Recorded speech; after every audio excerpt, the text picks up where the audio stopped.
estamos entrando a la parte final de la carta, que es la parte que tiene que ver con la parte práctica, con la vida que Dios espera que nosotros llevemos por causa de todo lo que hemos aprendido. Recuerden que hay una clave importantísima en, en la carta a los colosenses y es, número uno, la supremacía del Señor Jesucristo. Que nosotros aprendamos a vivir para la gloria del Señor Jesucristo. Que el Señor Jesucristo sea supremo en todas las áreas de nuestra vida.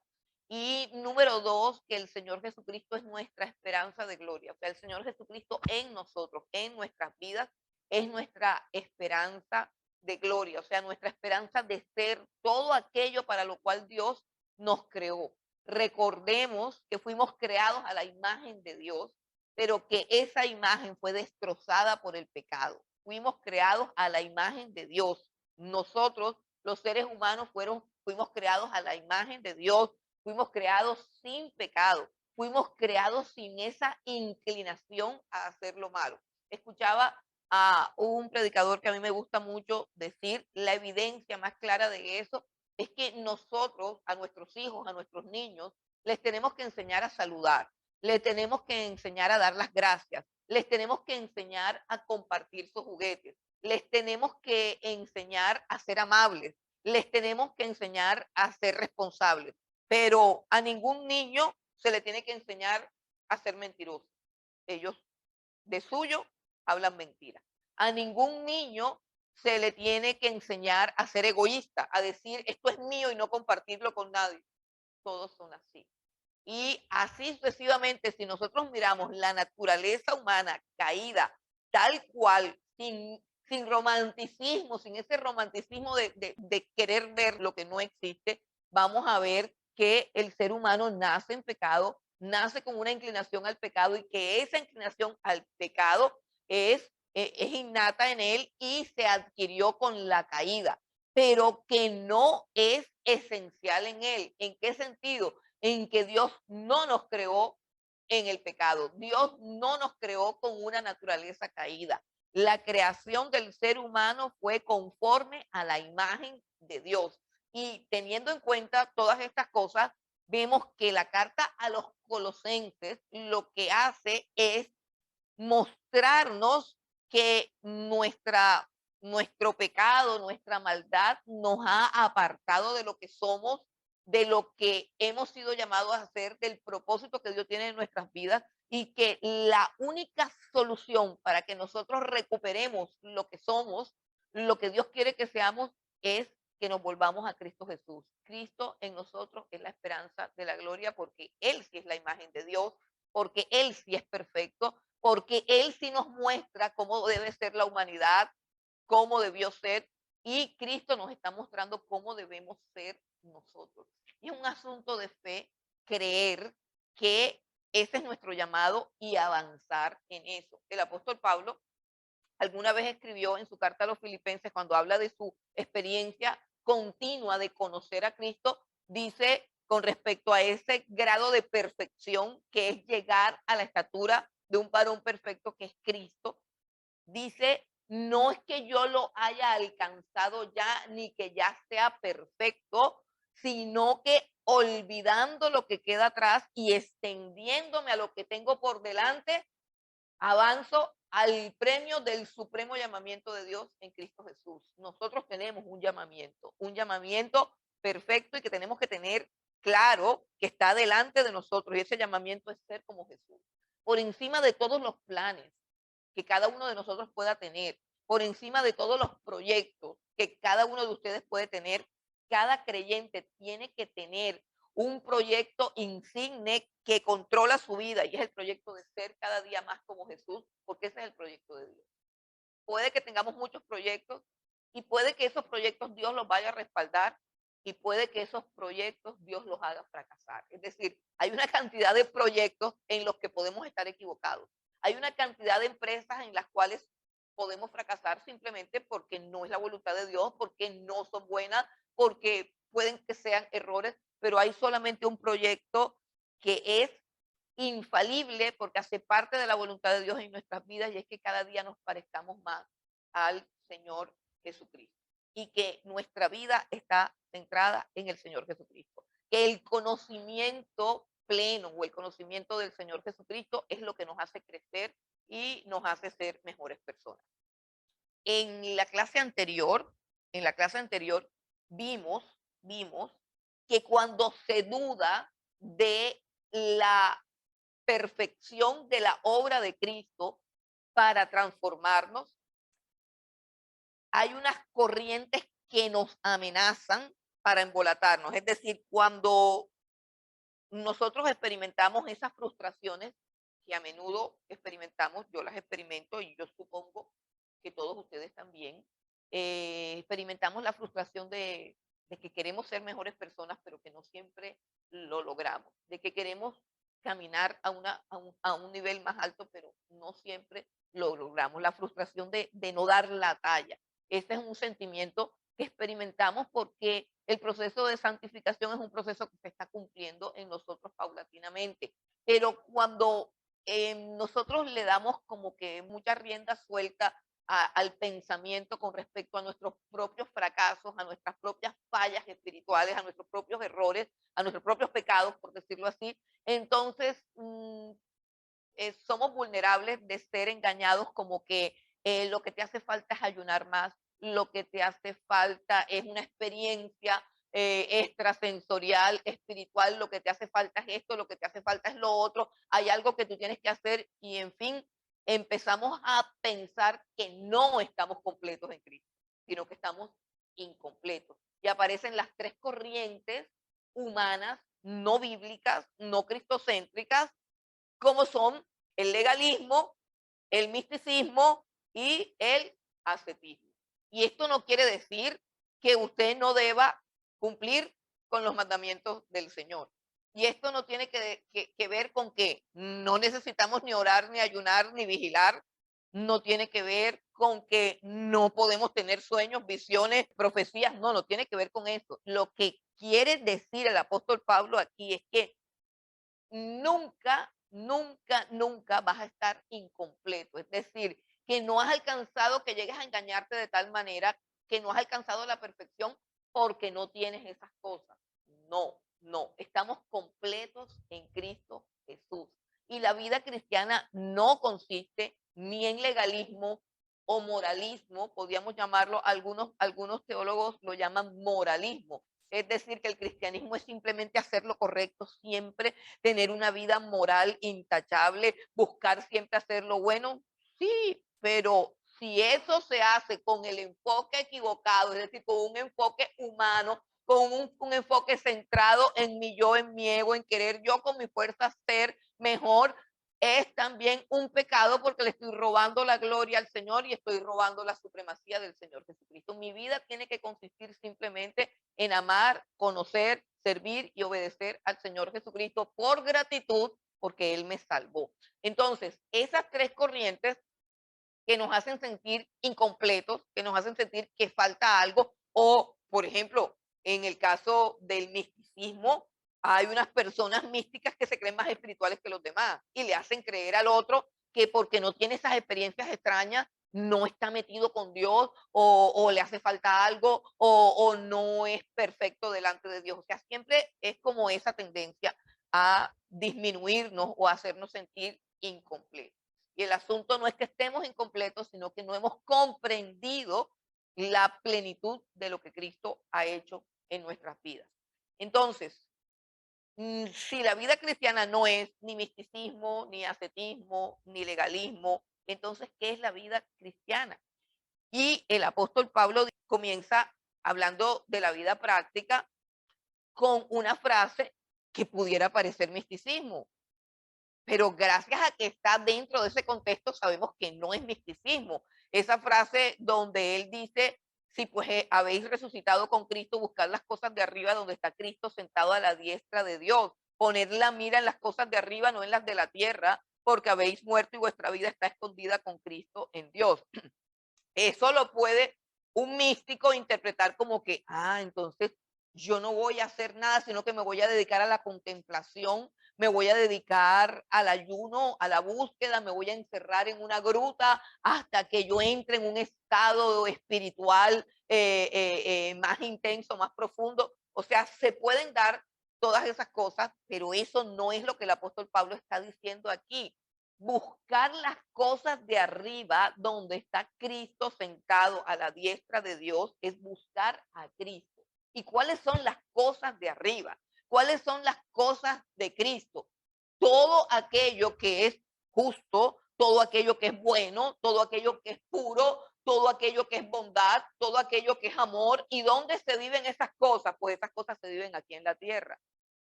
Esas cosas se viven aquí en la tierra y lo vamos a ver en términos prácticos. Vamos al versículo 5. Del versículo 5. Bueno, en el versículo 4 dice, cuando Cristo, vuestra vida, se manifieste, entonces vosotros también seremos manifestados con Él en gloria. Cuando se manifiesta Cristo en nuestras vidas, cuando caminamos, hablamos y actuamos con la manera como Cristo lo haría, o sea, con el amor de Jesús, con la misericordia de Jesús, con la sabiduría de Jesús, con la integridad de Jesús, con la integridad y veracidad de Jesús, con la honestidad de Jesús. Cuando nosotros actuamos en esta vida con las virtudes que hemos adquirido de la comunión y del conocimiento del Señor Jesucristo, porque ojo, una de las cosas que nosotros más velamos, por ejemplo, en nuestros hijos, es cuáles son sus amistades. ¿Por qué nos preocupamos por las amistades de nuestros hijos? ¿Por qué? Porque nosotros sabemos que una mala amistad lo va a influenciar mal, porque nosotros conocemos el poder de la influencia de las relaciones. Y si nosotros conocemos ese poder de la influencia de las relaciones, pues la Biblia nos está diciendo que una relación íntima, intensa, profunda y continua con el Señor Jesucristo va a dar como resultado que nos parezcamos a Él de alguna manera, de que reaccionemos como Él de alguna manera, de que pensemos como Él de alguna manera. El conocimiento bíblico, el estudio bíblico sistemático, profundo y disciplinado transforma el pensamiento. Y cuando tu pensamiento es transformado, toda tu vida, tus reacciones, tu forma de ser, tu forma de actuar, tu forma de hablar va a cambiar. Eso es así de simple, de sencillo. Entonces, cuando Cristo, que es nuestra vida, se manifieste, es decir, cuando Cristo se manifieste a través de nosotros, ¿y dónde será esa manifestación? Eso es cuando venga un temblor, cuando venga un frío, cuando venga un calor, eso es aquí en el culto, cuando esté sonando la canción favorita. No, Cristo se va a manifestar en tu trabajo, cuando estés rodeada de gente impía. Se va a manifestar en tu trabajo cuando haya una necesidad y tú tengas la respuesta. Se va a manifestar en tu trabajo cuando tú tengas el carácter para reprender las obras infructuosas de las tinieblas. Cristo se va a manifestar en tu casa cuando tú asumas la autoridad espiritual de Cristo para sancionar lo que está mal y para aprobar lo que está bien. Cristo se va a manifestar en tu barrio cuando tú tengas esa conciencia y esa sensibilidad de ver la necesidad ajena y extender tu mano. Ahí es cuando Cristo se manifiesta, como en una vida real, en una vida real, en una vida fructífera, no en un misticismo. Ay, mira, este señor pasa y eso va volando porque acaba de salir de la gruta de oración. Sí, necesitamos orar porque necesitamos el poder, porque necesitamos la presencia, pero oramos y buscamos el poder y buscamos su presencia para poder vivir aquí en la tierra manifestando el poder y la gloria del Señor Jesucristo a gente que está necesitando. Recuerden cómo lo dice al principio, nosotros somos la iglesia, la plenitud de aquel que todo lo llena en todo. Somos el cuerpo de Cristo manifestándose en el mundo. Entonces, cada uno de nosotros tiene que manifestar a Cristo en la vida real. Bueno, entonces, ¿cómo funciona eso? Eso funciona, primero que todo, tenemos que tener una lucha mortal. Dice el versículo 5, haced morir pues lo terrenal en vosotros. Hacer morir pues lo terrenal en vosotros. El problema grave no es el pecado, porque Cristo murió por el pecado y Cristo se encargó de nuestro pecado. Entonces el problema no es el pecado, sino cómo nosotros tratamos el pecado. El pecado debe tratarse con la misma severidad con que Cristo fue azotado, con que Cristo fue escupido, con que Cristo fue crucificado, con que Cristo fue traspasado. Con esa misma severidad debe ser tratado nuestro pecado.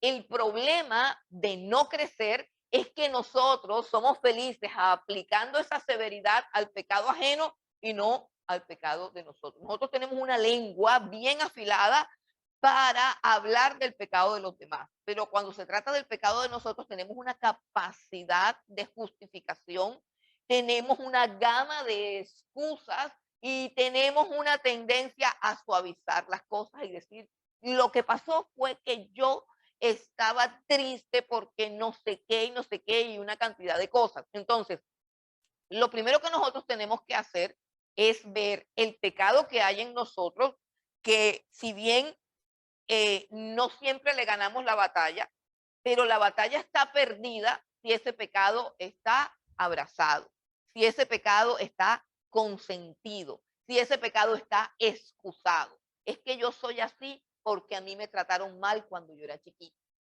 Es que el problema es que cuando yo era chiquito a mí me maltrataban y entonces por eso es que yo soy así.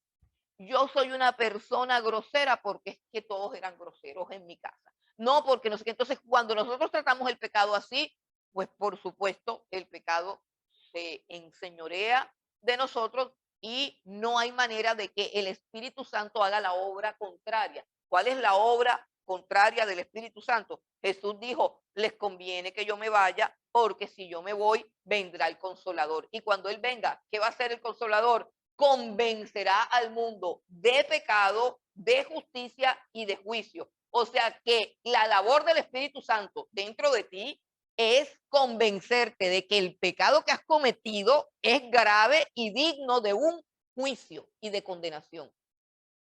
Esta es la labor del Espíritu Santo. La labor del Espíritu Santo es que cuando tú haces algo malo, Él enciende un foco que dice lo que hiciste es malo y es condenable. Esa es la voz del Espíritu Santo. Así habla el Espíritu Santo.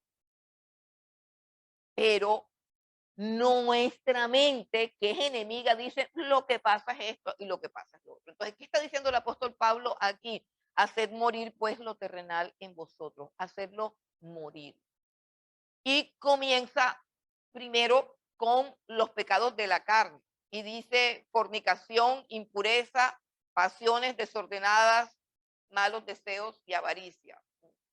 Bueno, fornicación e impureza, ¿cierto? Dice que además de fornicación, impureza, pasiones desordenadas, malos deseos y avaricia, bueno, primero comenzando por la parte de la sexualidad, siempre la Biblia trata esa área de primero.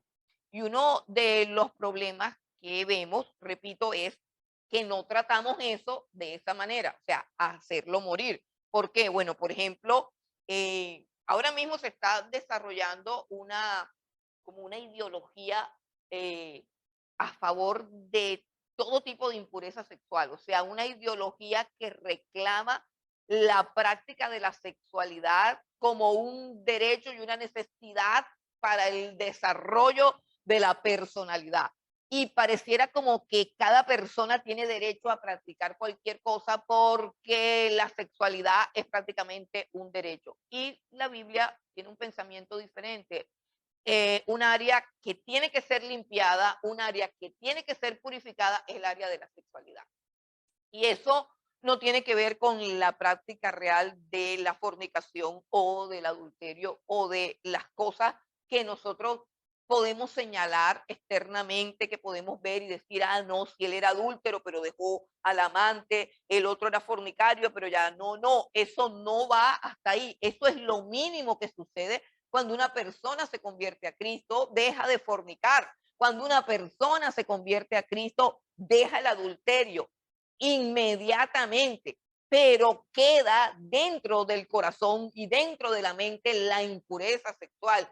Y eso hay que hacerlo morir también. Es decir, hay que condenar esa impureza sexual que queda en nuestra mente, que queda en nuestro corazón, hay que condenarla con la misma severidad con la que se condena un acto de adulterio o un acto de fornicación, porque así funciona la mente del Señor Jesucristo. Él dijo, cualquiera que mire a una mujer y la codicia en su corazón ya cometió adulterio con ella. Entonces, a eso se refiere el apóstol Pablo. Pero si nosotros acariciamos, por ejemplo, los hombres a veces acarician esas cosas diciendo que esto es un problema de su masculinidad, que esa es una necesidad y que eso no se puede arreglar, que eso tiene que quedar así, que de vez en cuando ellos tienen que ver cosas o hacer cosas.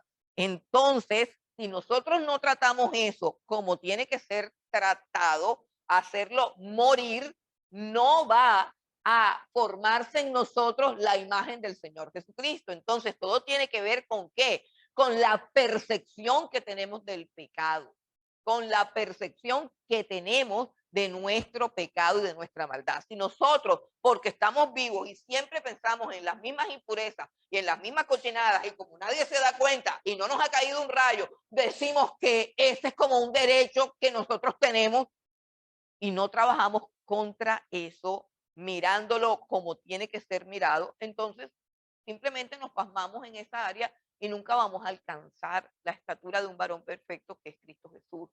Yo personalmente veo, cuando oigo hablar a los hombres, cuando me buscan en consejería, cuando me dice cosas, yo veo que hay como una muralla, como quien dice, Jesús puede con todo, pero con esto no.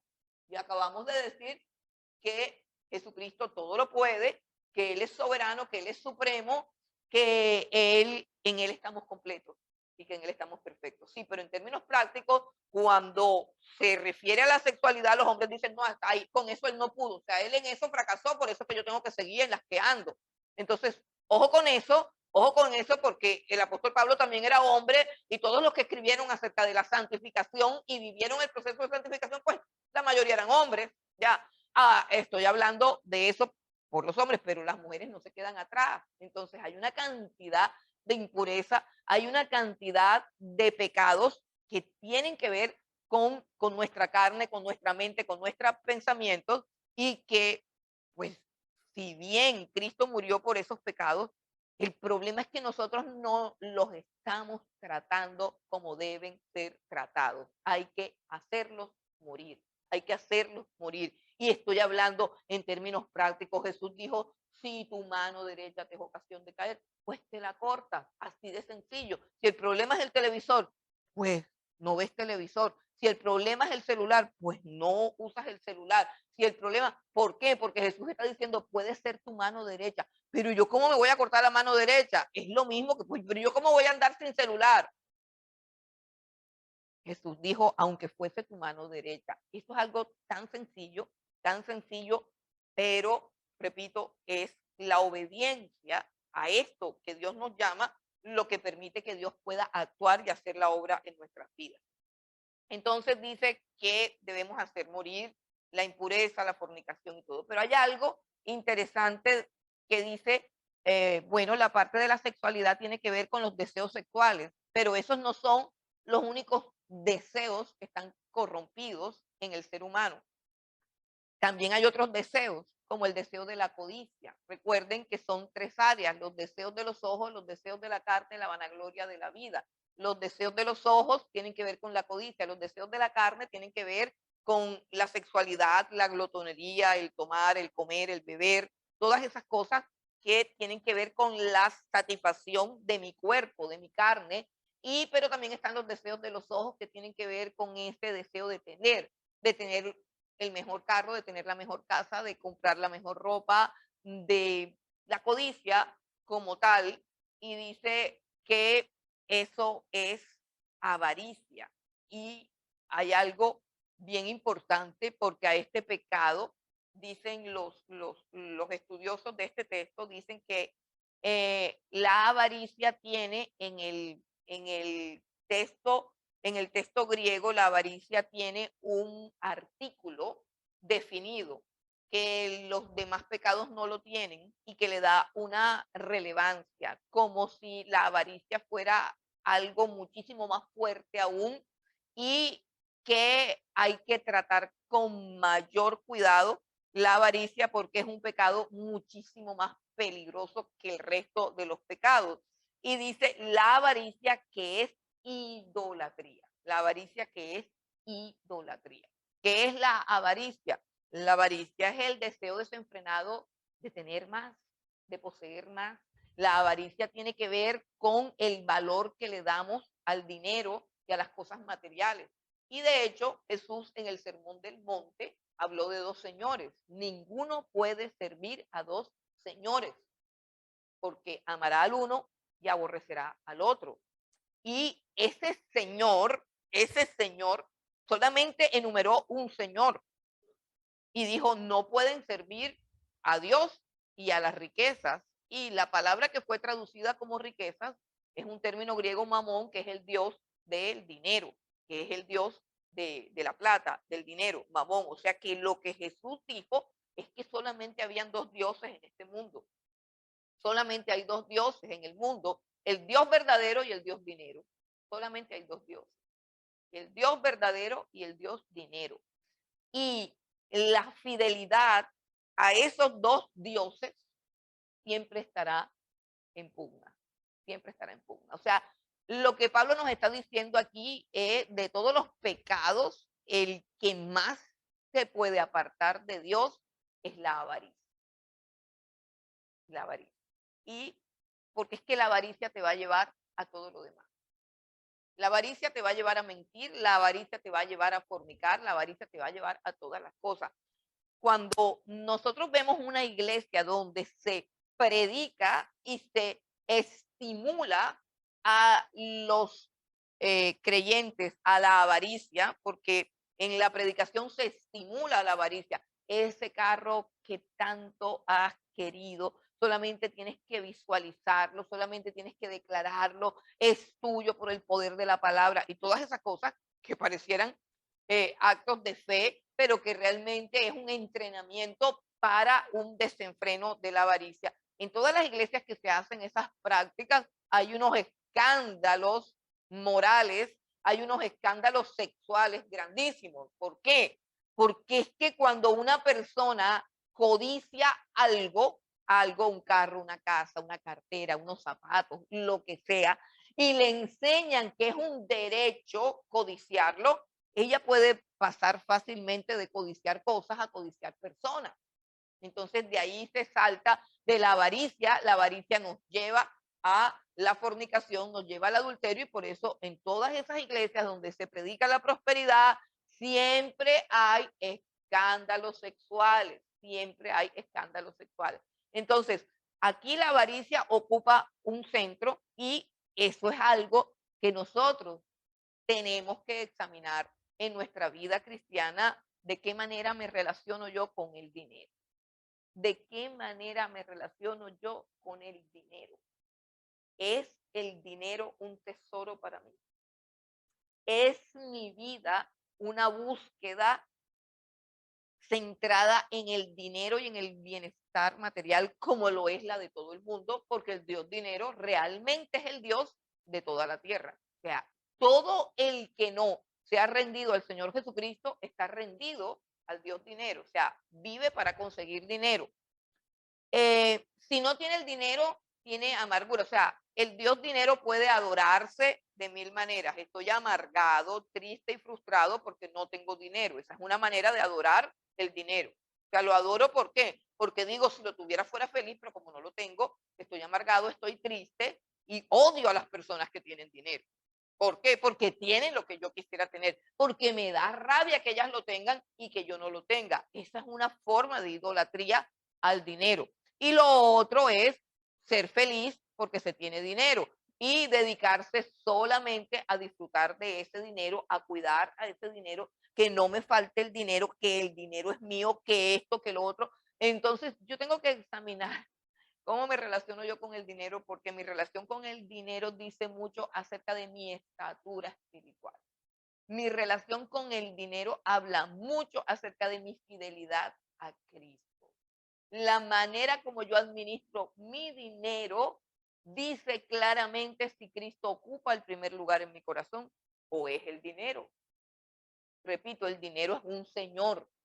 El dinero es un señor. Así lo dijo el Señor Jesucristo. No podéis servir a dos señores.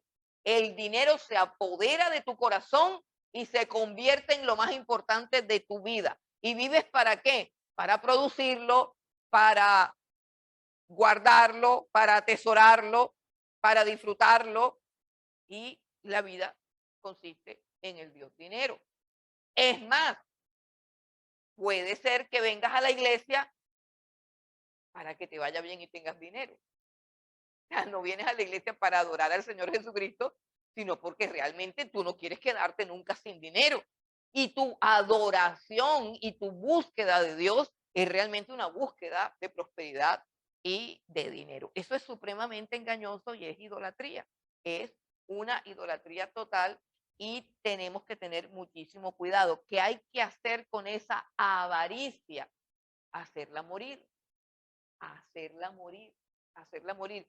Y yo personalmente creo que hacer morir la avaricia es algo de lo más difícil, porque repito, son pecados. La avaricia es un pecado que se ha hecho tan difícil de identificar como pecado porque la iglesia adora el dinero. O sea, la iglesia en términos masivos es una iglesia que adora el dinero.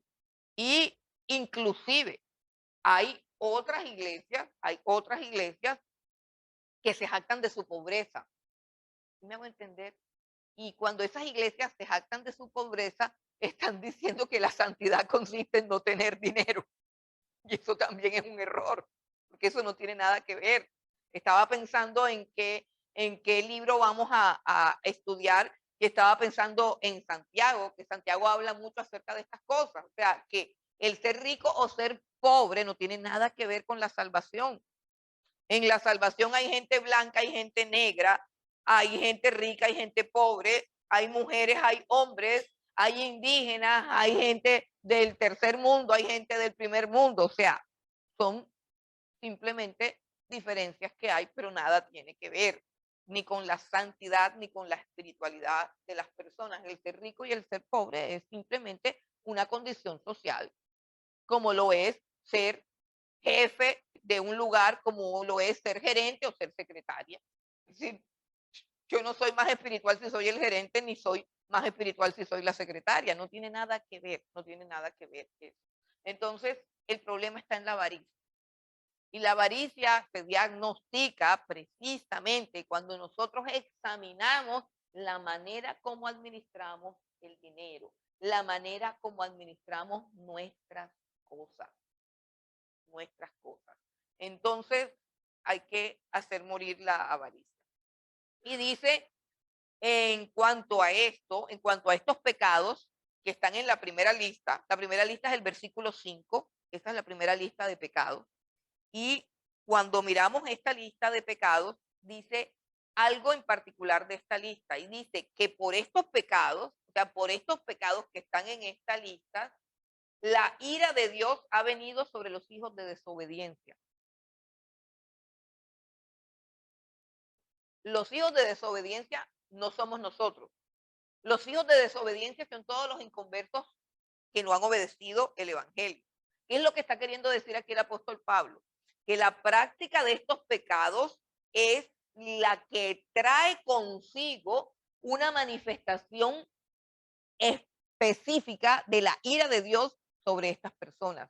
Que ese fue el tratado que él hizo en el capítulo 1 de Romanos acerca de que toda esta inmoralidad, toda esta perversidad sexual fue avanzando y avanzando y avanzando hasta el punto que la ira de Dios se derrama sobre ellos. ¿Y de qué manera se derrama la ira de Dios sobre ellos? Los abandona, los deja. Recuerden, los deja a una mente reprobada, los deja a pasiones desordenadas, lo abandona a la inmundicia de sus concupiscencias. O sea, dice que Dios lo rechaza, lo deja caer, lo deja en ese estado de esclavitud, lo abandona prácticamente. Así se manifiesta la ira de Dios cuando ve este tipo de pecados en los hijos de desobediencia. ¿Qué nos está queriendo decir el apóstol Pablo? Que tengamos mucho cuidado con la impureza sexual, que tengamos mucho cuidado con la avaricia, que tengamos mucho cuidado con estos pecados. ¿Por qué? Porque estos son pecados en los cuales Dios simplemente se va alejando y nos vamos endureciendo y nos vamos empequeñeciendo, nos vamos secando espiritualmente, nos vamos muriendo. ¿Por qué? Porque la ira de Dios está sobre todos los que practican estas cosas. Ahora, él dice que en todas esas cosas nosotros vivíamos en otro tiempo, dicen, las cuales vosotros también anduvisteis en otro tiempo cuando vivíais en ellas. O sea que ese es el estado natural de un hombre y de una mujer sin Cristo. La impureza sexual y la avaricia son el estado natural de una persona sin Cristo. Por lo tanto, si hemos sido redimidos por Cristo y si nosotros tenemos esta percepción clara, nosotros tenemos que hacer morir esas cosas en nosotros. Pero ahora, versículo 8, ahora le habla a la iglesia, ahora le habla a la iglesia porque se considera que los creyentes le han dado la batalla a esos pecados y se considera que un creyente maduro, que un creyente firme es alguien que ha vencido sobre eso. Entonces, si tú has vencido en esas dos cosas, oye bien, si tú has vencido en el área de la impureza sexual y tú dices, bueno, ya yo no tengo ese problema, ya yo no tengo esas esclavitudes y esas cosas, ya yo vencí en esa área. Y si tú has vencido el área de la avaricia, o sea, tú no andas así pensando, tengo que tener más plata, tengo que no sé qué, no te puedo prestar porque me voy a quedar sin plata, yo no puedo gastar eso. O sea, si tú ya has vencido todo eso y el dinero no es lo importante en tu vida, sino que al contrario, el dinero es un medio a través del cual adoras a Jesús, sirves a la iglesia, inviertes en el reino. Si tú has vencido todo eso, entonces ahora continúa un paso más adelante. ¿Y cuál es ese paso más adelante? Dice el versículo 8, pero ahora dejen también todas estas cosas: la ira, el enojo, la malicia, la blasfemia, las palabras deshonestas de vuestra boca. No mintáis los unos a los otros, habiéndonos despojado del viejo hombre con sus hechos. Ira y enojo. Ira y enojo. No tiene que ver, repito, porque siempre pensamos que una persona calladita, que una persona mansita, que una persona que tiene un temperamento flemático, no tiene este problema. Recuerden, una cosa son los temperamentos y otra cosa es el pecado. Es decir, hay unos temperamentos básicos, como por ejemplo el colérico. El colérico muestra su enojo con la elocuencia que tiene el colérico. Así muestra su enojo el colérico. El melancólico muestra su enojo con llanto. Se va para el cuarto, se pone a llorar, se coloca la almohada en la cabeza y se encierra. Ese es un melancólico. El flemático no le muestra a nadie que está enojado. Ese es el que siempre termina enfermándose porque el enojo le queda adentro. Y el sanguíneo es el que estalla facilito, hace locuras, hace desastres, es imprudente cuando está enojado porque es sanguíneo, es impulsivo, es impulsivo. ¿Cuál es la diferencia entre el sanguíneo y el colérico? Que el colérico piensa claramente lo que te va a decir y te lo dice ram, pum, pam. Tú hiciste esto y esto y esto y esto. El sanguíneo estalla y te dice cosas que realmente puede que no sean así, pero él está bajo un ataque de ira, de enojo. El melancólico se fue a llorar, tú no te diste cuenta, pero se fue a llorar a su cuarto. Y el flemático se quedó callado, pero la rabia la lleva por dentro. Entonces, no estamos hablando del temperamento a través del cual yo manifiesto mis emociones, sino que estamos hablando de la emoción negativa que no debemos permitir que nos controle, ni para que nos lleve al llanto, ni para que nos lleve a la gritería, ni para que nos lleve a nada. Hay un sentimiento, hay una emoción destructiva, negativa, que se llama la ira y se llama el enojo. Y esas dos emociones, pues el que las tiene las sabe. O sea, una persona puede vivir, podemos coger rabia un momento, sí, siempre. No es que podemos, es que va a tocar. Va a tocar porque vivimos en un mundo lleno de injusticia, vivimos en un mundo lleno de maldad. Nosotros estamos bajo presión. Llega un momento en que se nos juntan todas las cosas y estallamos. Sí, No se refiere a eso, aunque debemos desarrollar el dominio propio, debemos desarrollar todo eso, no se refiere a la manera como en un momento dado explotamos por una injusticia o por algo malo. No, se refiere a algo que guardamos en el corazón. La ira y el enojo son unos sentimientos permanentes que las personas guardan en el corazón por un rencor que lleva años, una frustración que lleva años, una decepción que lleva años, una rabia que lleva años. A eso se refiere la ira y el enojo. Y eso es lo que hay que sacar de nuestros corazones. Tenemos que identificarlo, porque muchas veces estamos enojados con alguien y realmente pagamos el enojo con la persona que no es. A veces son nuestros hijos, a veces son nuestros padres, a veces es el conductor del bus, a veces es el señor que vino a reparar el aire acondicionado, a veces es la muchacha que nos ayuda en la casa, pero muchas veces la que se lleva el veneno del enojo que llevamos dentro es una persona que nada tiene que ver con las causas ni con las raíces de nuestro enojo. Por eso a eso se refiere. Quitemos ese enojo, esa forma de vivir con enojo. Todas estas cosas, hermanos, no tienen que ver con la iglesia. Porque aquí usted puede venir con el enojo adentro y entre la musiquita y la alabanza, usted le hace creer a todo el mundo que no tiene ningún enojo. Esto tiene que ver en su casa. ¿Quién es usted en su casa? ¿Quién es usted en su casa? Así ve que este es el verdadero cristianismo. El verdadero cristianismo no es misticismo. Ay, estoy en ayuno, estoy en oración. La Biblia dice que nadie se tiene que enterar de que tú estés en ayuno y oración, salvo que sea un ayuno congregacional. Pero si estás en ayuno, no le digas a nadie que ayuna. Si vas a dar limosna o dar una ofrenda, pues no tienes que publicarlo. Si te vas a encerrar a orar, pues te encierras a orar. Tú no tienes que decirle a nadie que estás orando.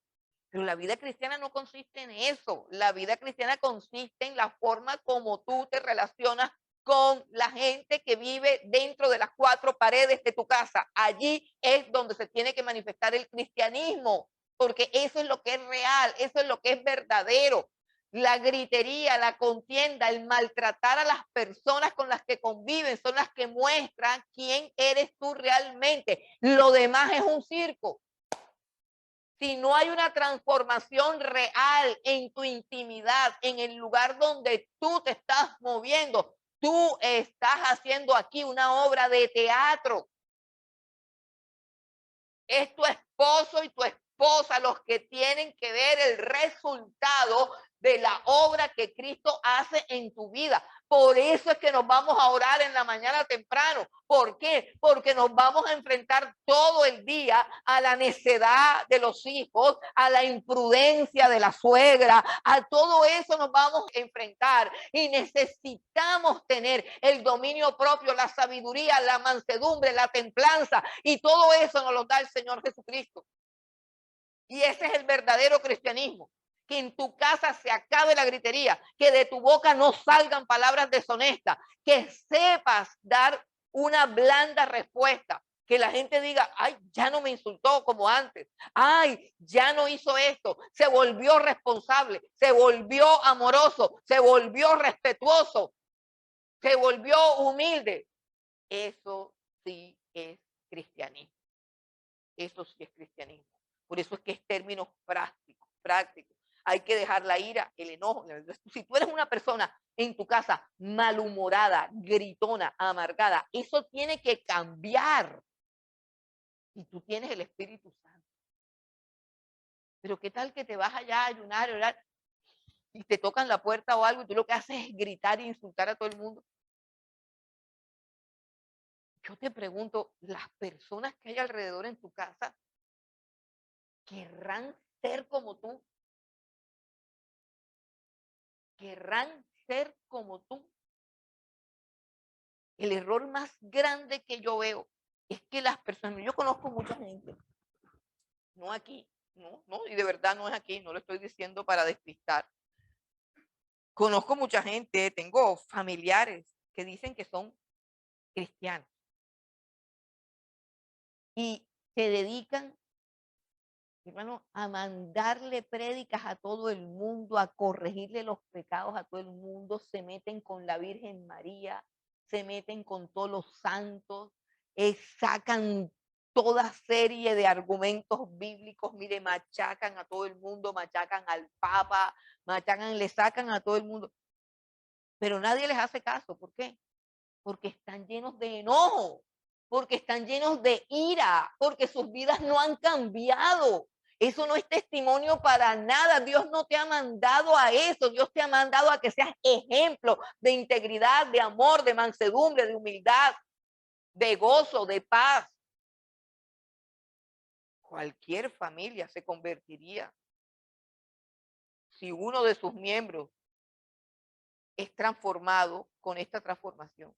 Es decir, si tú eres el único cristiano en tu casa y tú llegas a dar cátedra, bájenme el muñeco este, porque esto es un ídolo. Bájenme esto de acá, porque eso es del diablo. No me cocinen esto, porque no sé qué. No se vean ese programa de televisión, porque eso es pecado. ¿Tú crees que eso va a servir para algo? Va a servir para que te cojan rabia. Ay, ves y diles el domingo que vengan para la iglesia para pegarlo al loco ese que le lavaron el cerebro y ahora se las tira de loco. Está peor.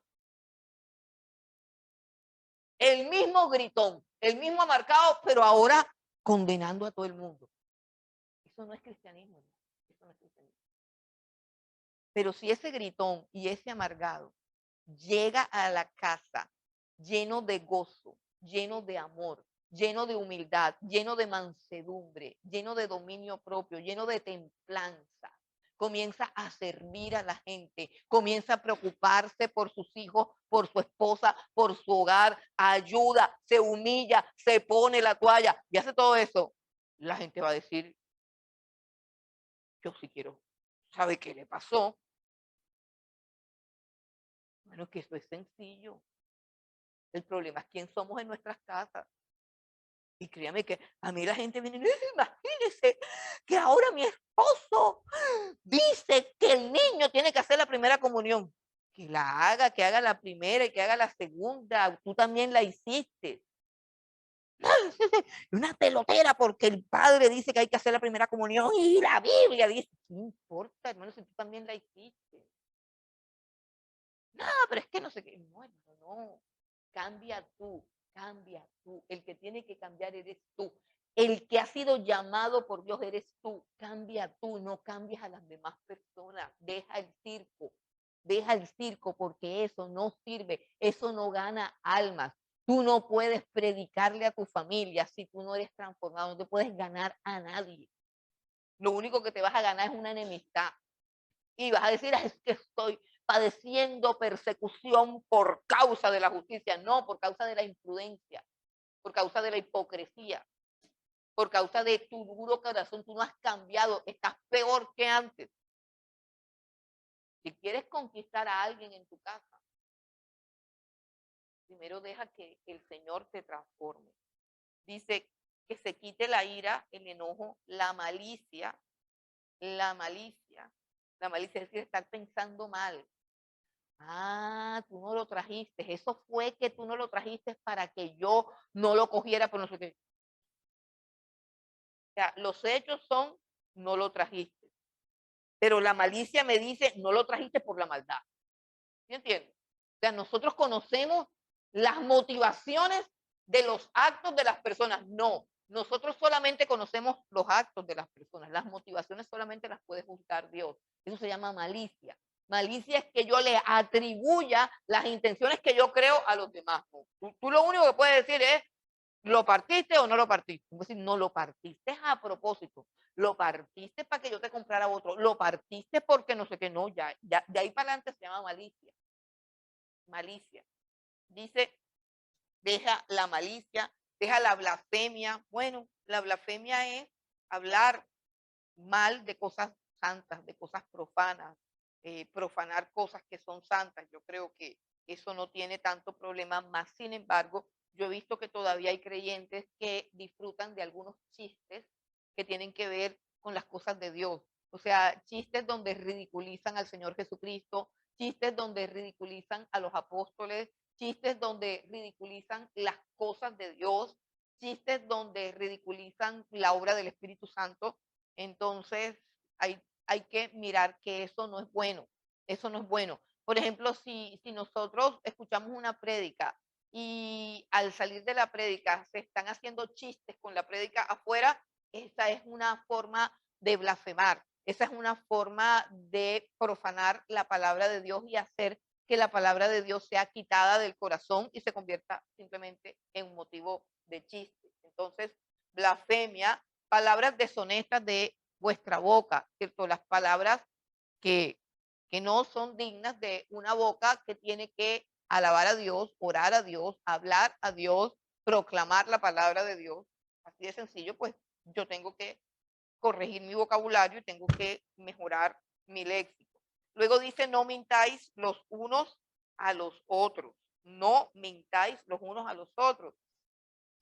Nosotros clasificamos desde tiempos atrás, clasificamos las mentiras en mentiras blancas, en mentiras sociales. Este, no te llamé por teléfono el día de tu cumpleaños porque mi abuelita se enfermó. Y mentira, la abuelita no se enfermó, o la abuelita sí se enfermó, pero esa no es la razón por la que no lo llamaste porque se te olvidó. ¿Ya? Entonces, para quedar bien, mentimos. Estoy hablando de los ejemplos más sencillitos.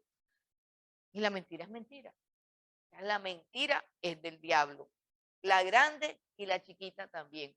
Todas las mentiras son del diablo. Todas las mentiras son del diablo. Hay veces en que es, por lo menos cuando yo me enfrento a algo y yo digo, me van a preguntar y la respuesta es un poco dura. Yo personalmente, ¿qué hago? Yo le pido a Dios, Señor, que no me pregunte. Que no me pregunte porque me va a tocar contestarle la verdad, me va a tocar contestarle que, pues, que se me olvidó, o peor, que no quería, o peor, que no me dio la gana realmente, pero yo no puedo inventar para que se sienta bien. Entonces, ¿qué hago yo? Yo le pido a Dios, Señor, que no me pregunte eso, yo no quiero mentir, no permitas que yo mienta, ni tampoco permitas que con la verdad yo lastime a esa persona. Si no es necesario, por favor, que no me pregunten eso. A mí personalmente me da excelente resultado la oración. Voy y no me preguntan qué, por qué no viniste, que por qué no dijiste, que no me dicen nada. Si es un error que tengo que reconocer, niña, se me olvidó, lo dejé tirado, se me partió, me empujaron, o sea, lo que sea, pero que sea verdad. Hablar verdad, cada uno con vuestro prójimo. Eso es algo que nosotros no tratamos eh, con la severidad que se merece. No mintáis los unos a los otros. Y dice que eso es parte del viejo hombre. Eso es parte del viejo hombre con sus hechos. O sea, estamos viendo el cuadro del viejo hombre: impureza sexual, avaricia, enojo, ira, malicia, blasfemia, burlándose de las cosas santas, palabras vulgares, palabras deshonestas y mentiras. Ahí tienes el cuadro del viejo hombre. Esa es una persona común y corriente, ¿cierto? Que ahí no estamos viendo, ahí no hay ni un matón, ni un guerrillero, ni nada, es una persona común y corriente. Pero la Biblia dice que eso éramos antes y que no podemos ser así. Este es el viejo hombre. Y dice que no lo hagamos más. No mintáis los unos a los otros, habiéndose despojado del viejo hombre con sus hechos. Si pues habéis resucitado con Cristo, pon la mira en las cosas de arriba donde está Cristo. Desecha esa forma de vivir. Desecha. Es que tenemos que comenzar por el primer paso. El primer paso es que condeno esa forma de vivir. Esa forma de vivir es la forma de vivir que fue condenada en la cruz de Cristo. Esa fue la forma de vivir que Cristo pagó ahí en la cruz del Calvario. Yo no puedo seguir con esa forma de vivir. Dice, si pues habéis resucitado con Cristo, si vuestro viejo hombre fue crucificado junto con Cristo, yo no puedo seguir viviendo así, ni puedo seguir excusándome, diciendo es que no se puede. Si yo digo que no se puede, estoy diciendo que la cruz no es suficiente, que el Espíritu Santo no es suficiente, que mi pecado y mi esclavitud al pecado son más fuertes que el poder de Dios. que yo digo. Y ahí estoy cayendo de la fe y estoy cayendo de la gracia. Entonces dice, fuera mentira, porque la mentira es parte de la vida del viejo hombre. Entonces en el versículo 10 dice, revestidos del nuevo. Revestido del nuevo, el cual conforme a la imagen del que lo creó, y regresamos entonces, un nuevo comienzo, creados a imagen de Dios, creados a imagen de Dios. Cristo vino a deshacer las obras del diablo, Cristo vino a deshacer las obras de la maldad y levantar al ser humano a la dimensión original del momento en que fue creado. Fuimos creados a imagen de Dios. Y dice que nos revistamos de ese nuevo hombre, el cual, conforme a la imagen del que lo creó, se va renovando hasta el conocimiento pleno. Escucha, este texto que tenemos aquí es algo que tú debes memorizar, escribir y colocar en un lugar visible para que lo veas todos los días. ¿Por qué? Porque no es algo que debe suceder en tu vida hoy y ahora, sino que es algo que continuamente tiene que estar sucediendo. Continuamente tiene que estar sucediendo una transformación. Continuamente te tienes que estar despojando de cosas, por ejemplo, las cosas que ahora mismo el Espíritu Santo pone en tu mente, aquellas mentiras que dijiste, aquellas cosas que hiciste, aquellas reacciones, aquellas trampas que están por allá ocultas, todas esas cosas que el Espíritu Santo te muestra, inmediatamente despójate de eso, pero eso no va a terminar hoy, eso no va a terminar mañana.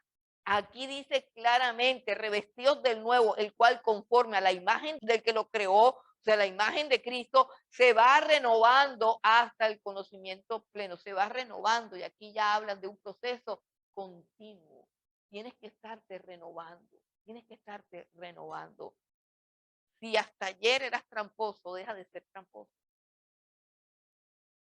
Si hasta ayer habían mentiras que tú te permitías porque decías, me toca por mi trabajo, me toca por no sé qué, déjalas y ya, simplemente déjalas y ya. Se va renovando hasta el conocimiento pleno, revestidos del nuevo hombre, el cual conforme a la imagen de Dios se va renovando. O sea, nos vamos renovando hacia la imagen de Dios. El problema del cristianismo es que ni siquiera contempla eso.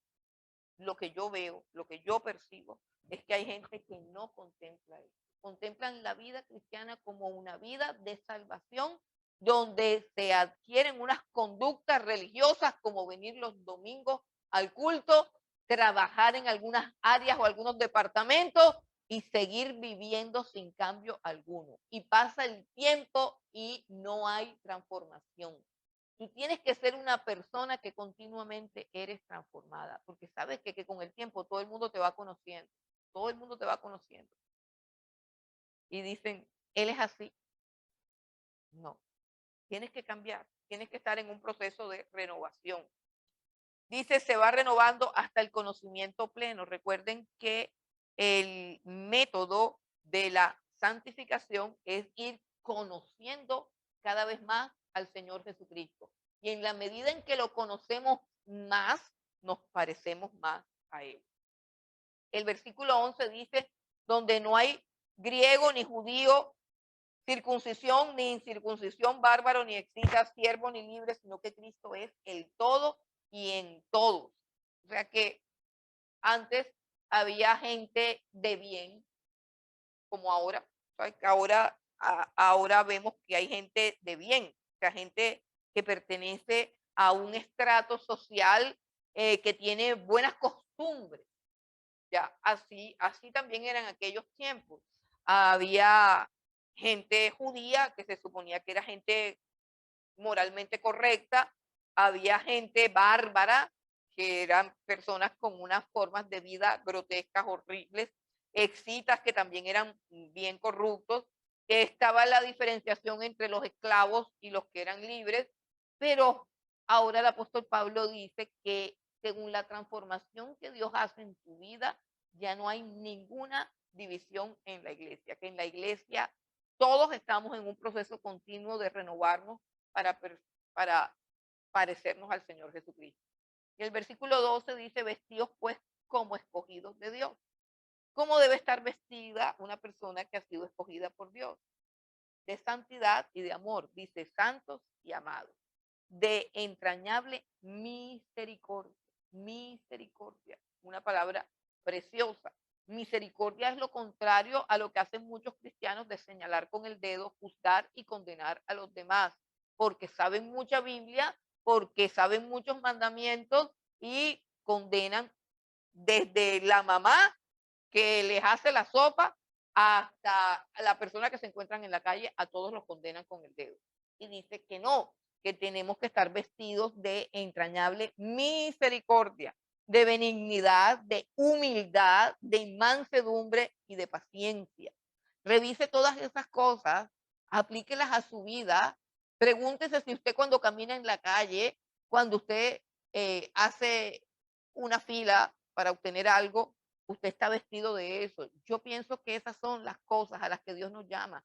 Y yo creo que estas son las áreas donde hay que trabajar, porque es que yo me siento aquí feliz viéndolos a ustedes, me siento feliz.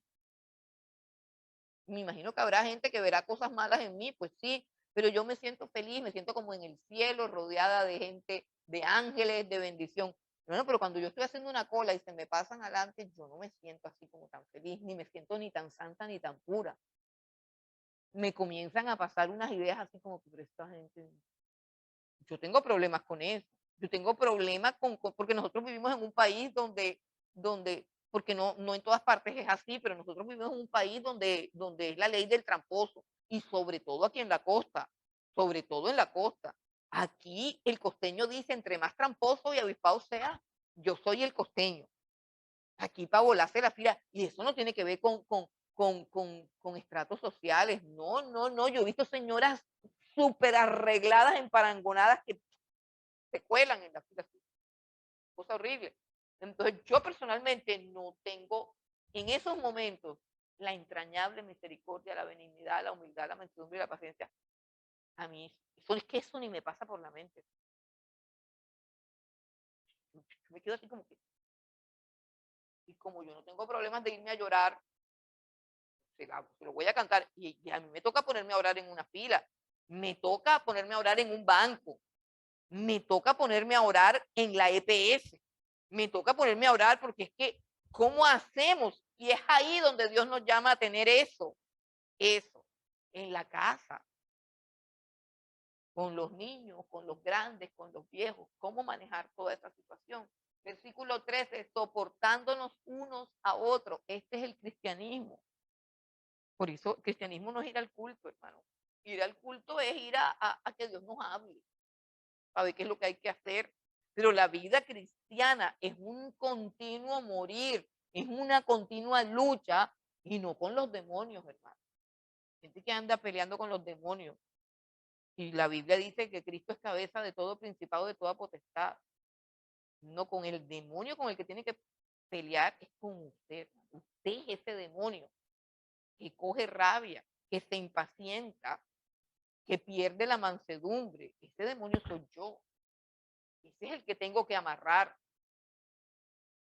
Y hay veces que me comporto en lugares públicos y yo digo, que no venga nadie conocido aquí, que nadie sepa que yo soy cristiana. O sea, ya el tratadito lo escondo, yo aquí no voy a predicar, iré a predicar en otro lado, pero aquí ya me fui y me perdí porque ya me la embarré. Señora, ¿cómo así? Yo tengo 2 horas aquí esperando, han pasado a todo el mundo.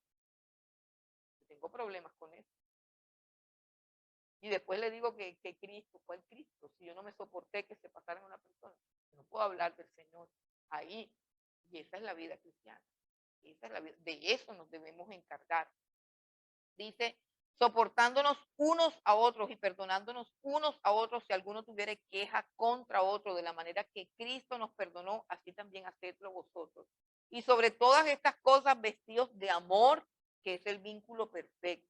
Y la paz de Dios gobierne en vuestros corazones. Y ve que es como un resultado. Cuando yo asumo el carácter de Cristo, asumo su mansedumbre, asumo su paciencia, asumo el quedarme callado, asumo su humildad, entonces viene la paz de Dios. La paz de Dios va a gobernar mi corazón. Si yo boto el chupo, si yo boto el chupo, si yo digo cosas que no debí decir, yo me regreso, pero me regreso a mi casa, ¿qué? Sin paz, sin paz. La paz se perdió. ¿Por qué? Porque yo perdí a Cristo en el camino, perdí su presencia, perdí su guía, perdí su dirección. Dice, la paz de Dios gobierne vuestros corazones, a la que asimismo fuisteis llamados en un solo cuerpo, y sed agradecidos. Versículo 16, la palabra de Cristo mora en abundancia en vosotros, enseñándoos y exhortándonos unos a otros en toda sabiduría, cantando con gracia en vuestros corazones al Señor, con salmos e himnos y cánticos espirituales. Cuando dice que la palabra de Cristo mora en abundancia en nosotros, nos habla de algo que es una realidad. La palabra de Dios es viva y es eficaz. Dice, cortante como espada de doble filo, penetra hasta partir el alma. Sí, pero el problema es que si la escuchamos solamente el domingo, tenemos 6 días para olvidarla. Por eso dice que la palabra de Dios debe morar en abundancia en nuestros corazones. Y para eso la tengo que leer todos los días. Todos los días la tengo que leer. Si Dios a mí me habla con un texto, significa que ese texto tiene que venir a morar en mi corazón. La palabra de Dios es viva y eficaz. ¿Qué significa? Que tiene vida propia y que tiene eficacia para hacer lo que ella me está pidiendo. Ojo, ojo. Si aquí me dice que la palabra de Dios mora en abundancia en mi corazón y que esa palabra tiene una función en mi corazón, que es enseñarme y exhortarme. Si yo tengo la palabra en mi corazón, la palabra, como es un ser vivo, por así decirlo, va a estar todo el tiempo allí en mi corazón, enseñándome y exhortándome. La tengo adentro y ella tiene vida. Y como la tengo adentro porque la leo, la consumo continuamente, también va a estar actuando en mi vida, cambiándome y transformándome. Ella es la que produce la transformación. Dice, cantando con gracia en vuestros corazones al Señor con salmos e himnos y cánticos espirituales. O sea, a menudo nosotros tenemos que gobernar nuestros pensamientos, haciendo que nuestros pensamientos se centren en cosas buenas, en alabanza, en gratitud y en la palabra de Dios. Debemos tomar los textos con los cuales Dios me habla de manera particular, a mis propias fallas, a mis propios errores, memorizarlos y llevarlos dentro para que ellos me cambien, para que ellos me transformen. Pero repito, no sirve solamente con los domingos, no sirve. Eso tiene que ser continuo, porque continuamente yo estoy expuesta a una vida en donde puedo resbalar, en donde puedo caer. Y dice, y todo lo que hacéis, sea de palabra o de hecho, hacedlo todo en el nombre del Señor Jesús, dando gracias a Dios Padre por medio de él. O sea que nos lleva nuevamente a lo mismo, que todo lo que hagamos sea para la gloria de Dios, nos lleva a una vida continua de adoración. Entonces, en esa vida continua de adoración, yo tengo que estar pendiente de cómo hago una cola, de cómo hago un reclamo, de cómo hago una diligencia, de cómo me expreso, de lo que yo permito que mi corazón sienta, de cómo yo trato a las personas. Tengo que estar pendiente de eso siempre, siempre. ¿Por qué? Porque todo lo que tengo que hacer debe glorificar y honrar al Señor Jesucristo. Bueno, eso es vida cristiana. Por encima del misticismo, por encima del ascetismo y por encima del legalismo, la vida cristiana tiene que ver con tu desempeño cotidiano. Pero ahora viene la segunda parte, que es la más compleja. Ahora no te están hablando de las actitudes, de las reacciones, de la forma como vives, sino ahora te están hablando de autoridad, autoridad. Y el versículo 18 comienza a hablar de todas las relaciones de sometimiento de los creyentes. Recuerden que esta es la carta gemela de la carta de los Efesios, y a mí me gusta la porción de los Efesios, porque la porción de los Efesios que corresponde a esta porción, si nosotros la buscamos primero en la carta a los Efesios, el capítulo 5, el versículo 21, antes de que él comience a hablar de las relaciones particulares de sometimiento entre los unos y los otros, él da una frase, Efesios 5:21, y dice: someteos unos a otros en el temor de Dios. Y ahí comienza el listado: las casadas estén sujetas a sus propios maridos. Someteos unos a otros en el temor de Dios. ¿Por qué dice someteos unos a otros en el temor de Dios como un preámbulo?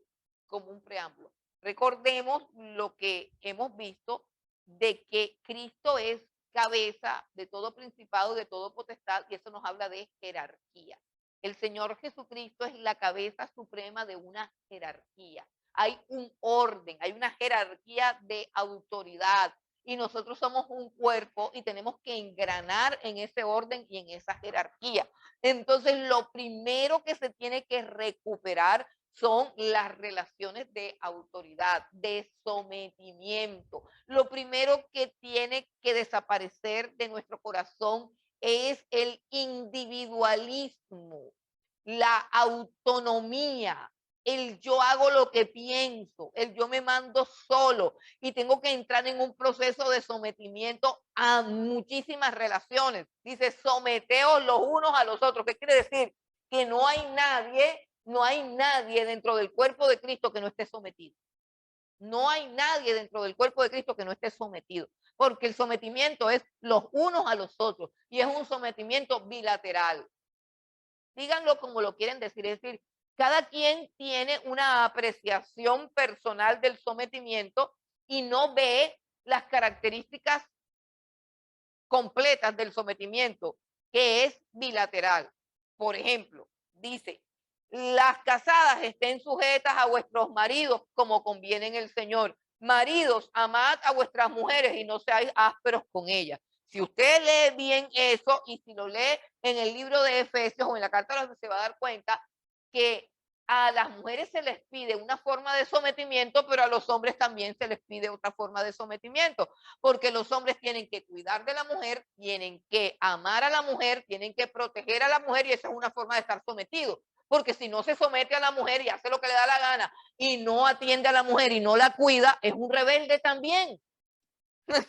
Son relaciones de sometimiento. Entonces Dios dice: en un matrimonio, la mujer tiene que estar sometida a su marido en respeto, en obediencia, en ser ayuda idónea, en colaborar. Ok, listo. El hombre también tiene que estar sometido a la mujer. ¿Por qué? Porque tiene que cuidarla, porque tiene que sustentarla, porque tiene que producir, porque tiene que cuidarla, porque tiene que santificarla, porque se tiene que entregar por ella. O sea, el hombre también se tiene que someter.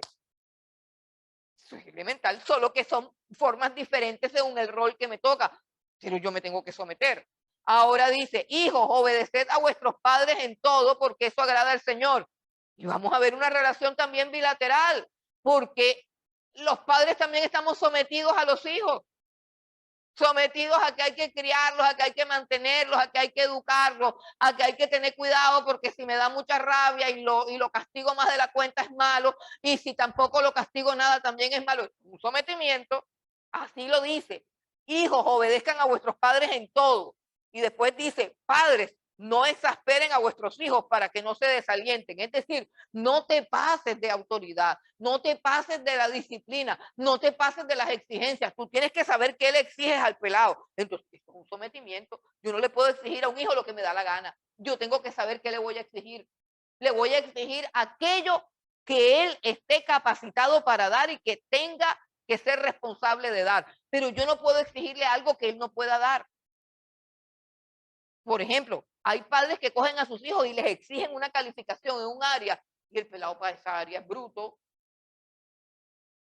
¿Por qué no? Porque es malo para la química o es malo para la matemática. Salió bruto. No, esto no es lo de él. No, tienes que traerme un 10, y así frustran al pelado. Entonces, es como un ejemplo, pero de todo esto hay un sometimiento los unos a los otros, los hijos sometidos a los padres también están sometidos a los hijos, porque cuando a un padre le pagan la quincena, él no se puede ir a hacer lo que le da la gana, tiene que ir a pagar el colegio, tiene que ir a comprar el uniforme, tiene que ir a comprar los libros, hay que llamarlo para ver si tiene que comprar una cartelera porque hay que hacer no sé qué, hay que sentarse a terminar de hacer la tarea con él. Todo eso es un sometimiento, relaciones de sometimiento. ¿Qué significa eso? Que es que en la iglesia nadie puede ser que yo hago lo que yo quiero, que yo me mando solo. No, estamos todos sometidos. La vida consiste en someternos. ¿Y sabe qué es lo bueno de este sometimiento? Que es un sometimiento voluntario. Es Dios el que nos dice, sométete. Y yo me someto porque quiero. No me están sometiendo. La Biblia no dice, ni Jesús dijo, maridos, sometan a sus mujeres y hagan que les obedezcan. No existe ese mandamiento. Así es como lo entienden algunos hombres. Algunos hombres entienden que Dios les dio la orden de someter a sus esposas y esa orden no existe en la Biblia. En la Biblia hay una orden para que las esposas decidan someterse a sus maridos y es precisamente el hecho de que la orden la da el Señor Jesucristo lo que hace posible cumplirla. ¿Sí entienden? Porque si la orden la da el marido, sería totalmente imposible. Imposible. Si una mujer le dice al marido, tú me tienes que mantener, tú me tienes que proteger, tú me tienes que cuidar, tú tienes que ser el proveedor, eso es verdad, hermano, pero eso es muy feo. ¿Cómo le voy a decir eso, hombre? Mira, tú no sirves para nada, tú no traes nada aquí. ¿Cómo así? Yo no puedo hacer eso. No, no, no, es que la Biblia dice que tú eres el señor de la casa y tú tienes que traer la plata. Tú aquí no vengas, no vengas si no has traído la plata. Yo no puedo hacer eso. Eso se lo dice Dios a él. Eso se lo dice Dios a él. ¿Para qué? Para que él obedezca a Dios. Y dice más adelante, y el que no cuida de su mujer no cuida de sí mismo, y el que no provee para los suyos ha negado la fe y es como un impío. Es una rejera terrible. Pero todos son relaciones de qué? De sometimiento. Dice siervos. Entonces, si usted está en un trabajo que es casi que un esclavo, aquí dice siervos, o sea, esclavos, obedezcan en todo a vuestros amos. No dice esclavos, sublévense, emancípense, libérense de la esclavitud. No dice eso, dice obedezcan a vuestros amos terrenales, no sirviendo al ojo como los que quieren agradar a los hombres, o sea, hipócritas. O sea, se va el jefe y se ponen a chatear y a jugar. Llegó el jefe, ¡ay, corran! Y ya hacen los que están trabajando. O sea, esas prácticas las condena Dios. No sirviendo al ojo, como para que ellos te vean, como los que quieren agradar a los hombres, sino con corazón sincero, temiendo a Dios, que es el que realmente nos ve. Y todo lo que hagáis, hacedlo de corazón como para el Señor y no para los hombres, sabiendo que del Señor recibiréis la recompensa de la herencia, porque a Cristo el Señor servís. Esto es bien interesante para los trabajadores, sobre todo porque estamos viviendo en tiempos donde el trabajador es un poco abusado, es un poco explotado. Puede haber alguien aquí que tiene un trabajo muy difícil. ¿Y cuál es la solución que Dios da? La solución es que nosotros trabajemos para esos amos injustos y abusadores como si estuviésemos trabajando para el Señor. O sea, ¿qué significa eso? Pues que yo no voy a trabajar por el miedo al amo, sino que yo voy a trabajar por el temor a Cristo. Y ese trabajo que está fundamentado por el temor a Cristo va a ser un trabajo que, número uno, va a ser justo, va a ser honesto, va a ser íntegro, va a ser correcto. Pero yo no me voy a dejar esclavizar. ¿Por qué? Porque no le tengo miedo. Entonces, cuando el jefe impío, malo, me diga, tienes que hacer esto más acá y esté abusando de mí, yo no le tengo miedo porque mi temor es hacia el Señor.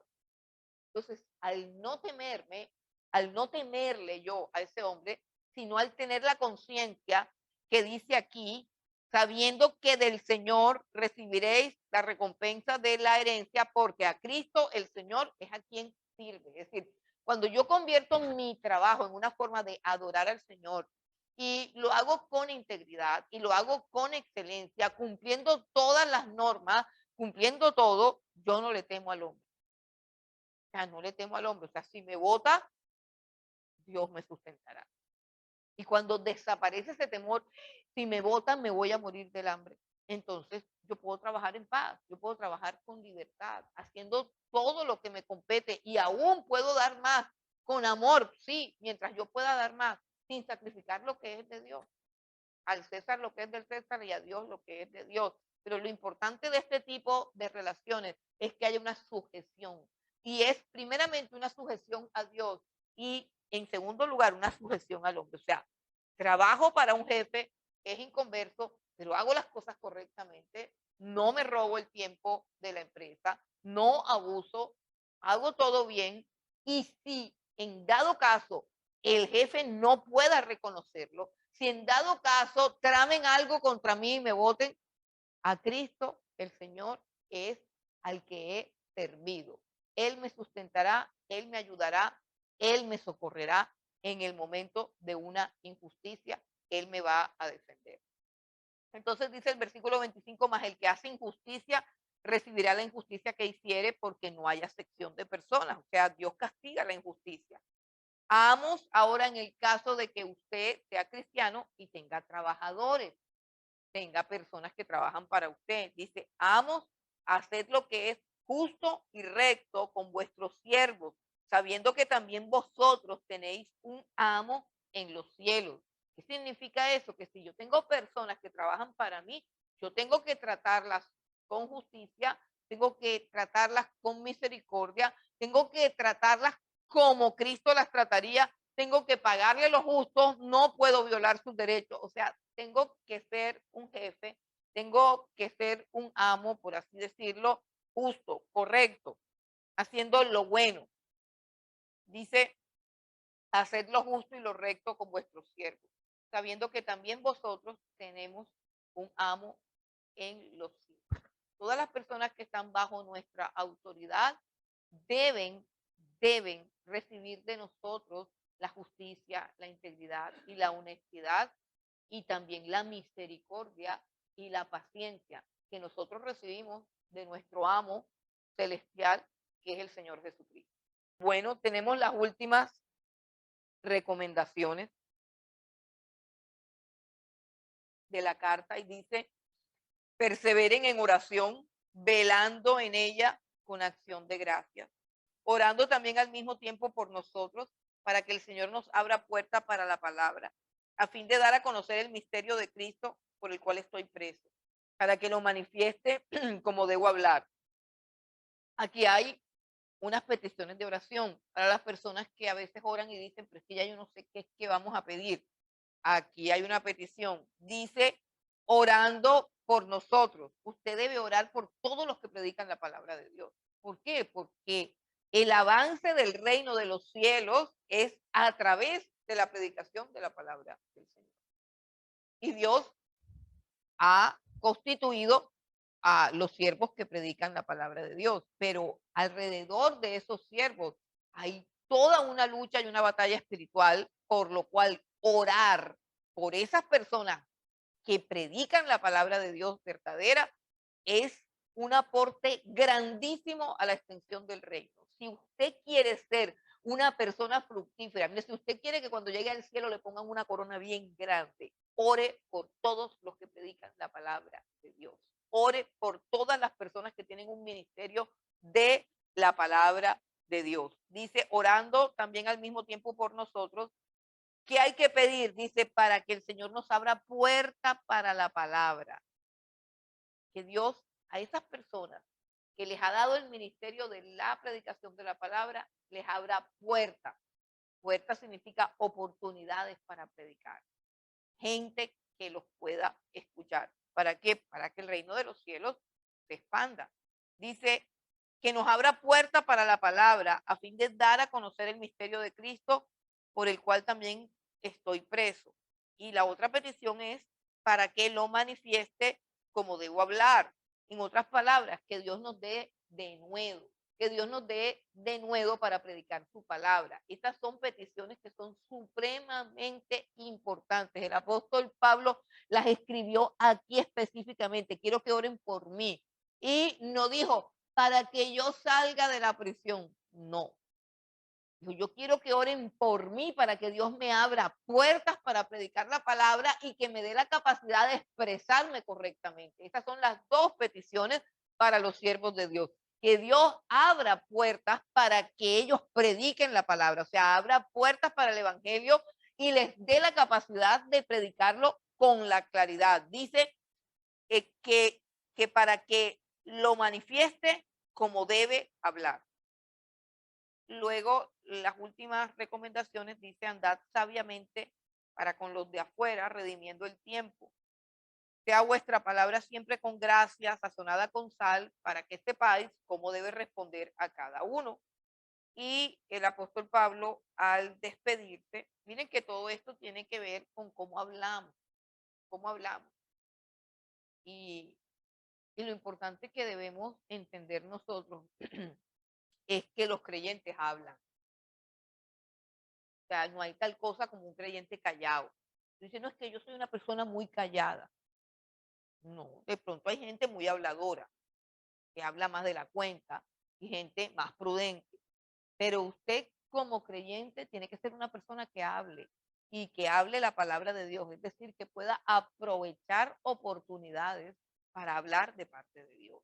Es importantísimo, porque el ministerio de Dios es el ministerio de la palabra.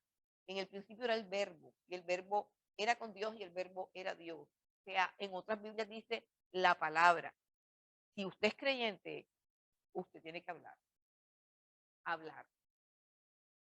Y para poder hablar, nosotros tenemos que orar, porque hablar es un arte. Hablar de parte de Dios, hablar la palabra de Dios, proclamar la palabra de Dios, eso es un arte y hay que pedirle al Señor que nos ayude con eso. Bueno, vamos al versículo 7 ya para despedir la clase. Dice, saludos finales. Todo lo que a mí se refiere os lo hará saber Tíquico, amado hermano y fiel ministro y consiervo en el Señor. Tíquico es la persona que va a llevar la carta a la iglesia de Colosas, la carta que está escribiendo, el cual he enviado a vosotros para esto mismo, para que conozca lo que a vosotros se refiere y conforte vuestros corazones. Con Onésimo, amado y fiel hermano, que es uno de vosotros, todo lo que acá pasa os lo harán saber. O sea que el apóstol Pablo no tiene una vida oculta, no tiene una vida misteriosa, él da cuentas de todo lo que hace, él rinde informe de todo, aunque él es un apóstol nombrado directamente por el Señor Jesucristo, es también un hombre que está sujeto a la iglesia, por aquello de someteos los unos a los otros. O sea, él no dice, no, yo hago lo que me da la gana y a mí nadie me pregunta nada, yo soy el que digo todo lo que hay que hacer. No, mire que él está mandando la carta con un siervo que se llama Tíquico, y ese Tíquico va a dar un informe de cómo es la situación de Pablo, cómo vive, cómo se sustenta, cómo está, etcétera, etcétera, cuáles son sus planes, cuáles son sus anhelos, cuál es la situación jurídica o judicial de él. Todo ese informe lo lleva a Tíquico. Y finalmente él comienza, como siempre, a despedirse con todas las personas que están a su lado. Dice que Aristarco es su compañero de prisiones. Dice, Aristarco, mi compañero de prisiones, os saluda. Ese Aristarco seguramente es una persona muy privilegiada, porque él, al ser compañero del apóstol Pablo, pues continuamente va a estar escuchando el evangelio, así que lo más seguro es que también era creyente. Y dice Marcos, el sobrino de Bernabé, acerca del cual habéis recibido mandamientos, si fuera a vosotros recibirle. Recuerden que tuvo problemas con Marcos, porque Marcos abandonó el primer viaje misionero y el apóstol Pablo lo rechazó. Después no quiso ir con él en el segundo viaje misionero, pero aquí hay una relación completamente restaurada, y ahora Marcos sirve al apóstol Pablo. Y Jesús, versículo 11, Jesús llamado justo, que son los únicos de la circuncisión, le hace los únicos judíos que me ayudan en el reino de Dios y han sido para mí un consuelo. Esto es interesante porque, conociendo la vida del apóstol Pablo, los judíos le tenían mucho celo al apóstol Pablo, porque él se había desprendido de toda la religiosidad judía y de todas esas cosas que los judíos atesoraban o idolatraban. Entonces lo veían como un hombre profano, como un hombre que había desechado las cosas santas. Le tenían como cierto recelo los judaizantes legalistas.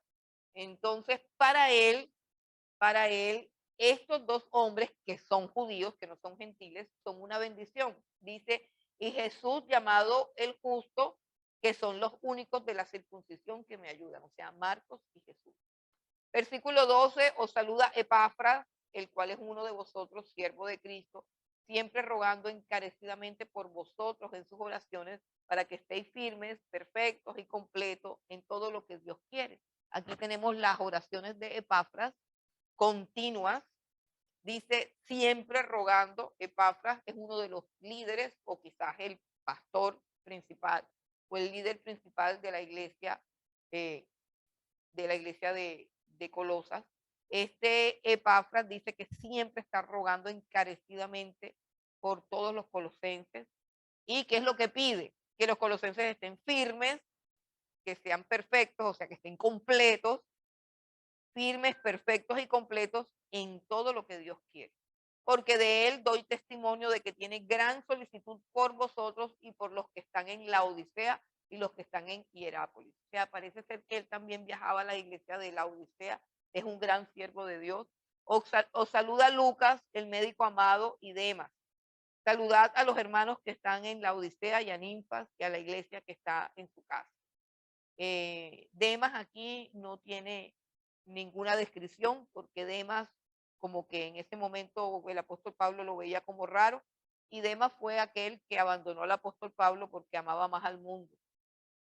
Dice el versículo 16, cuando esta carta haya sido leída entre vosotros, hacer que también se lea en las iglesias de los laodicenses y que la de la Odisea la leáis también vosotros. No se ha conservado la iglesia de la Odisea, por eso no la tenemos. Decid a Arquipo, mira que cumplas el ministerio que recibiste en el Señor. Parece que Arquipo estaba desanimado y no quería seguir sirviendo en la obra. De pronto estaba cansado y el apóstol Pablo le manda esta palabra de estímulo, que tenemos que recordar que lo que hemos recibido no es de los hombres, sino del Señor, y que al Señor es que le vamos a dar cuenta. Cualquiera que sea tu llamado, cualquiera que sea lo que tú tienes, es al Señor al que le vas a dar cuenta. Y ese ministerio debe cumplirse. Y el versículo 18, finalmente, la salutación, o sea, el saludo o la despedida de mi propia mano, de Pablo, acordaos de mis prisiones, la gracia sea con vosotros. Amén. En la despedida, el apóstol Pablo dice que escribió con su propia mano, que él siempre dicta y el ayudante le ayuda a escribir, el ayudante escribe la carta, pero su firma sí la pone él mismo y termina diciendo que se acuerden de sus prisiones. Y eso es lo que debemos hacer también nosotros, acordarnos que hubo cristianos que hicieron grandes cosas en la iglesia y que estuvieron presos. Así que nosotros lo estamos pasando rico. Acordémonos de los presos, no solamente de todos esos presos que estuvieron un día presos por causa del Señor, sino que aún en nuestros días hay gente presa. Por ejemplo, en Corea del Norte hay gente presa por causa del Evangelio. En la China a los pastores siempre los colocan presos. El sistema, por ejemplo, el sistema de las iglesias en China es que un pastor levanta una iglesia y lo dejan que crezca la iglesia hasta cierto punto. Por lo general son iglesias en las casas, iglesias que llegan a ser iglesias de 30, 40, 50 miembros, y cuando ya tienen cara de iglesia, es decir, que ya están muy grandes, llegan y se llevan al pastor preso. Pero en ese tiempo en el que el pastor sabe que lo tiene, dice que son aproximadamente 3 años. 3 años en que se puede tener una iglesia o en que un pastor puede estar a cargo de una iglesia, entre 3 y 5 años. Pero ¿qué hacen ellos? Que entre 3 y 5 años preparan a las personas de tal manera que entre ellos siempre va a haber uno que está listo para asumir el pastorado. Y en un momento dado, en una reunión cualquiera, ellos ya lo saben, ellos están preparados para eso. Llega la policía y se llevan al pastor preso. Y ahí termina el ministerio momentáneamente de ese pastor y ahí se levanta el otro pastor que ya ha sido capacitado bíblicamente para ese cargo. Y ellos son felices, felices, felices, felices. Son unos creyentes súper consagrados, súper apasionados en la fe, súper centrados en la palabra de Dios. En esas reuniones no hay amplificación, ni grupo de alabanzas, ni nada. Alaban con himnos, adoran a Dios, cantan himnos, estudian la palabra y así es como el evangelio avanza en la China. Y las iglesias son fuertes y son sólidas, no tienen edificaciones, no tienen todas las cosas que nosotros tenemos, pero tienen una fe mucho más sólida, tienen un amor por la verdad y por la palabra de Dios supremamente